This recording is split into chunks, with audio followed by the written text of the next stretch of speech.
Welcome to Unwind Stories, where every tale lingers in the quiet spaces between reality and mystery. If you enjoy cozy, immersive storytelling, don't forget to like, subscribe, and follow along for more.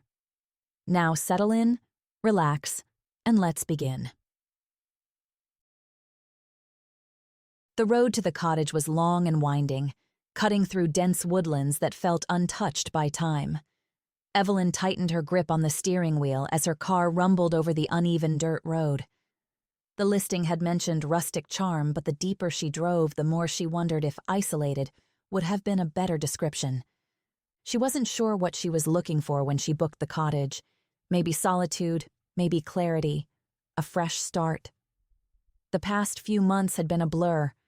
Her life in the city felt suffocating, her job unfulfilling and relationships slipping through her fingers like sand. The idea of disappearing for a while, finding peace in nature, had sounded right, as if she were meant to come here. But now, with trees towering on either side and shadows stretching long in the fading light, she felt a prick of unease in her chest. The air inside the car had grown thick, heavy with the scent of damp earth. It wasn't fear exactly, but an unsettling awareness, as though something unseen was waiting for her just beyond the bend. Then through the break in the trees, she saw it. The cottage was older than she expected. It stood at the end of a winding dirt path, framed by tangled ivy and an old wooden gate that barely hung on its hinges. The listing had described it as secluded and peaceful, perfect for a quiet retreat. But as Evelyn stepped onto the porch, she felt something else. Familiarity.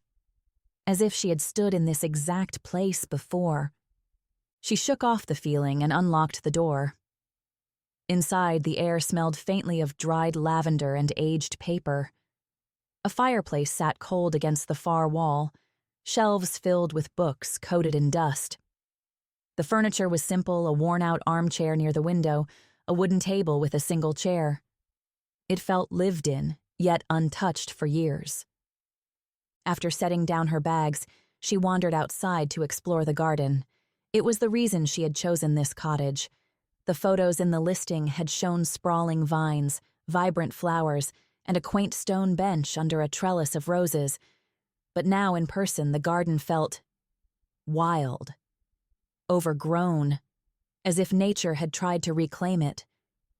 The flowers were still there, but their colors were muted, their petals curling at the edges. The stone bench was cracked, nearly swallowed by ivy. A single path led deeper into the garden where she found something strange, a small, iron gate, half hidden behind climbing vines. It was rusted shut. Evelyn frowned, running her fingers over the metal. Had it been in the listing photos? She couldn't remember. The gate didn't look like it had been used in years, yet there was no moss on the handle, no resistance when she pushed, just the faintest sound, like a sigh, as it shifted slightly under her touch. She lingered there, fingers tracing the filigree patterns in the iron. Something about the gate tugged at her, a pull that sat just beneath her skin, a whisper urging her forward. But the creeping chill that had settled in her bones made her take a step back. The sun had begun to set, and the garden had grown darker, the vibrant greens turning to shadowy silhouettes. That night, she sat by the fire with a book, but she couldn't focus. The house creaked in the wind, the old wood settling in ways that almost sounded like footsteps. The feeling of being watched was impossible to shake. The curtains fluttered slightly even though the windows were closed, and outside, beyond the glass, she swore she saw the garden moving. Not the sway of leaves in the breeze, but something more deliberate.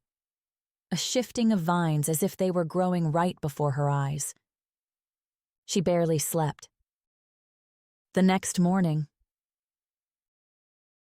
Evelyn woke to a hazy, golden light filtering through the old lace curtains. For a moment, she forgot where she was. The scent of damp earth and lavender lingered in the air, a stark contrast to the sterile city apartment she had left behind. The bed creaked as she stretched, the wooden frame worn and sturdy. She sat up slowly, taking in the room in the quiet morning glow. The air was still, yet the house carried an energy of its own, like it had been waiting for her. Padding to the kitchen, she filled an old kettle with water and set it on the stovetop. The cottage had an undeniable charm in the daylight. The worn wooden countertops, the slightly uneven floorboards, the faint smell of herbs hanging in the air. It felt untouched by time. Yet something gnawed at her. The garden, the iron gate, the feeling that she wasn't entirely alone here. She carried her mug of tea to the small wooden table near the window. Outside, the morning dew glistened on the overgrown foliage, and for the first time, she noticed something strange. Footprints in the dirt. They weren't hers. She stepped closer to the window, her pulse quickening. The footprints led from the iron gate back toward the cottage. The soil was damp, the prints fresh. Someone had been in the garden last night, and the discovery. The second morning, she found the journal. It was tucked into a drawer of the bedside table, its leather cover cracked with age.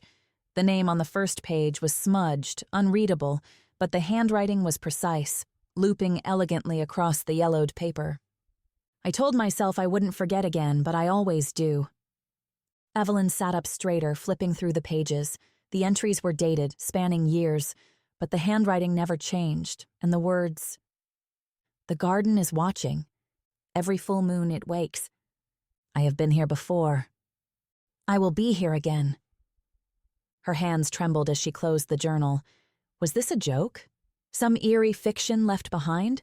Or had someone else, someone like her, sat in this very room, reading the same words, feeling the same creeping dread? The full moon was that night. She tried to ignore the unease curling in her stomach. But as the evening wore on, she found herself drawn to the garden. The air was thick with the scent of jasmine and earth, and under the silver glow of the moon, the flowers looked more alive than ever. The ivy along the stone bench moved, curling like fingers in the wind. She reached the iron gate, but this time it was open. Her pulse quickened. Beyond it lay a path she hadn't seen before, leading into the deepest part of the garden, a place untouched by time, where the moonlight barely reached. And there, standing amidst the tangled vines, was a figure. She stepped closer, heart hammering in her chest. It wasn't possible. The woman in the garden was her, older, worn, eyes filled with something unreadable, but undeniably her. Evelyn stumbled back, gasping, but the figure didn't move. She simply stood there, watching, waiting. She turned and ran, tearing through the garden, up the porch and into the house. Slamming the door behind her, she pressed a hand to her chest, trying to steady her breathing. The journal lay open on the table, a new entry staring back at her in her own handwriting. "I saw her tonight. I saw me." She grabbed her bags. She had to leave. Now, but when she flung open the front door, she stopped cold.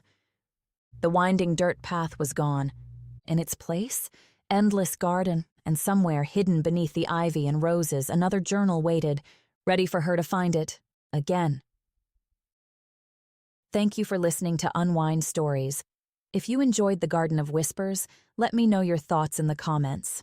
Don't forget to like, subscribe, and stay tuned for more cozy mysteries.